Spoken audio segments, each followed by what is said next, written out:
This is an analysis from Alpha Business Media. For decades, the entire world has pretty much run on a single number, gross domestic product. But with global crises piling up, a question is getting louder and louder. Are we actually measuring what truly matters? Today, we're exploring a fascinating alternative from the Himalayas and asking if it could help us build a better compass for us all. Here's how we're going to break it down. First, we'll look at why we need a new compass beyond GDP.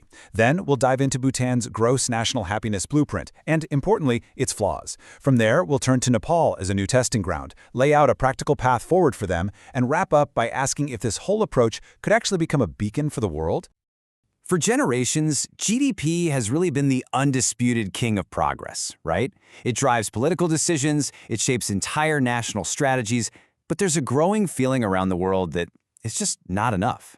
There's a deep dissatisfaction with it as the only measure of a nation's success. Why? Well, because it leaves way too much out of the picture. And look, this isn't some new critique. Way back in 1968, Robert F. Kennedy nailed it when he said that this way of measuring things, well, it counts things like air pollution and building more prisons as economic positives. Think about that. But it completely ignores the health of our children, the quality of their education, or the strength of our communities. It's just measuring transactions, not actual well-being. So, in this search for an alternative, the most structured answer came from a pretty unexpected place, the Himalayan kingdom of Bhutan. They came forward with a truly radical alternative philosophy they call gross national happiness, or GNH for short.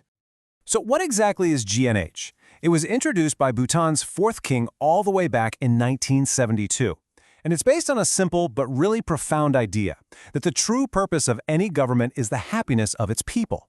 It argues that real progress, lasting progress, only happens when our material lives and our spiritual development move forward together in harmony. The whole philosophy is built on these four pillars, and they guide every single public policy in Bhutan. So it's not just about economic growth, it's about making sure that growth is fair and sustainable. It's about actively protecting culture and the environment, and all of this has to be held up by transparent, effective government. Now, to make those big pillars practical, they're broken down into these 9 measurable domains. The government actually conducts these incredibly detailed national surveys, asking about everything from people's stress levels to how much they trust their neighbors. This data lets them pinpoint exactly where policies need to change. When you put them side by side, the difference is just stark. While GDP is laser-focused on one thing, maximizing economic production, GNH is trying to maximize social well-being. It measures all the things GDP ignores, like inequality and environmental health, and it treats culture and good governance as absolutely essential pillars, not just optional afterthoughts. Okay. But as good as all that sounds, we have to look at the Bhutan experiment with a critical eye. The reality of how it's been implemented is, let's just say, far from perfect. And it reveals some really serious contradictions.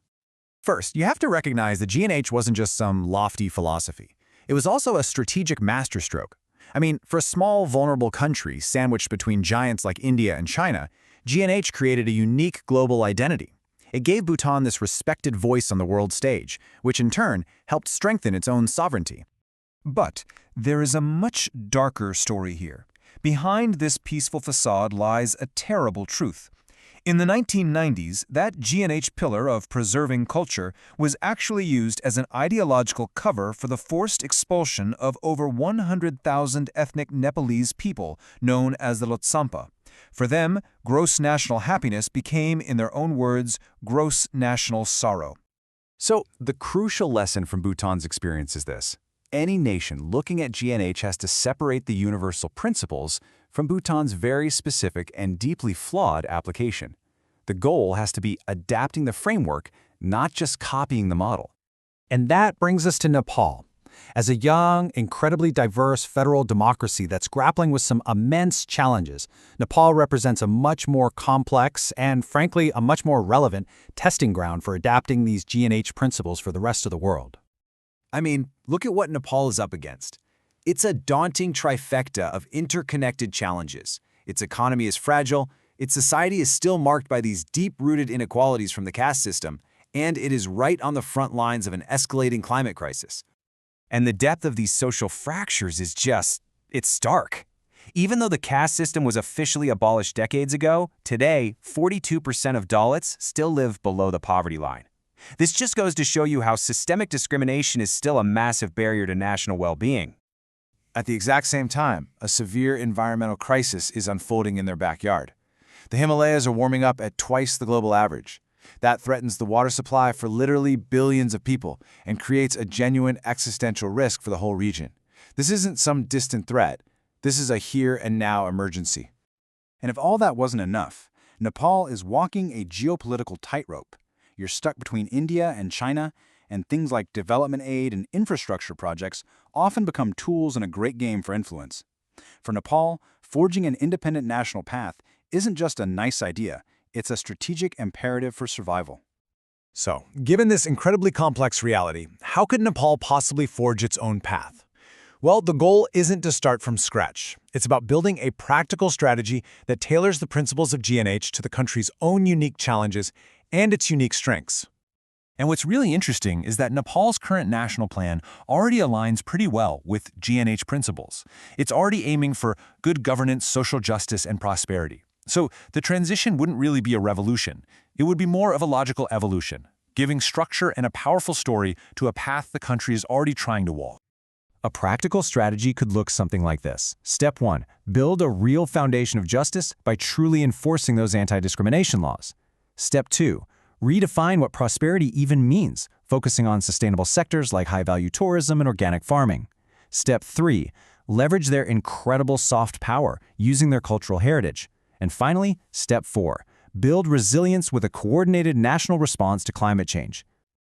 This all brings us to the final and most crucial question. If Nepal actually embarks on this difficult journey, could its uphill climb toward a new definition of prosperity end up serving as a beacon for the rest of the world? When you boil it down, Nepal faces two paths. Copying Bhutan's top-down model, that's just not going to work for a diverse democracy. But adopting the core principles of GNH, well, that offers a powerful, homegrown framework to tackle its biggest challenges head-on. And by doing this, Nepal could potentially transform its greatest vulnerabilities into its defining strengths. The fight for social justice could become the very heart of its national identity. Protecting the Himalayas could position it as a world leader in climate action. And its neutrality could become a unique source of real soft power. Now, this journey would be incredibly difficult, no doubt about it. But if Nepal succeeds, if it manages to build a model that's democratic, inclusive, and sustainable, it would prove that happiness isn't just a place on a map.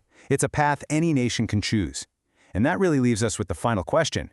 Can one nation's path truly become a compass for the world?